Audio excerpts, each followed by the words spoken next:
namhlanje na officially sithi okhosini unyaka uhlukene besazi sonke ukuthi ngomhla ka-31 kuDisemba abantu abazange beze bazi ukuthi yiphi ingoma ehlonisa unyaka so sasithi asihleleke namhlanje so that abantu bezozazela bona ukuthi u-top 10 wawume kanjani. Impilo noma ngaphosa siphi isimo samukele uphile ngaphansi kwaso.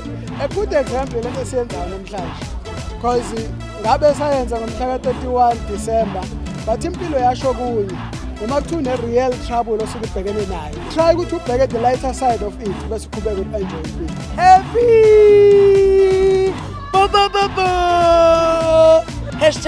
#sihlukanisa kwasani.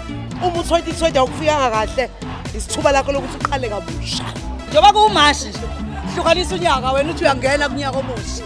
Uyabona into ingake engawuhlukanisa unyaka into encane kufanele ukuthi masihamba la emgwaqweni siyibheke ukuze singayitholi abantu baqhatshazwa into encane. Kumnandi kakhulu ongekho la idlulile into emnandi so driver kuyafiwa nje kumnandi lakhaya.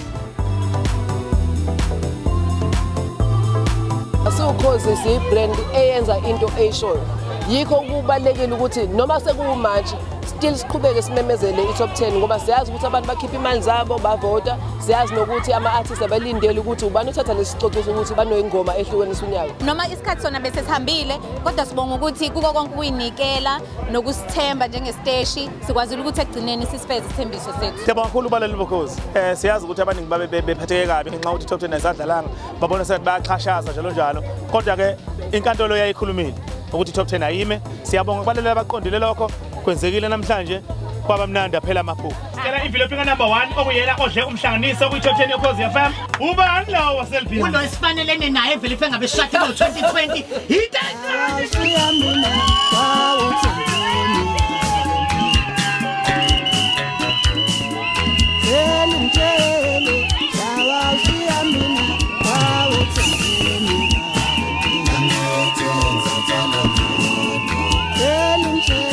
Namhlanje unyuye namhlanje siqeda into sayiqala.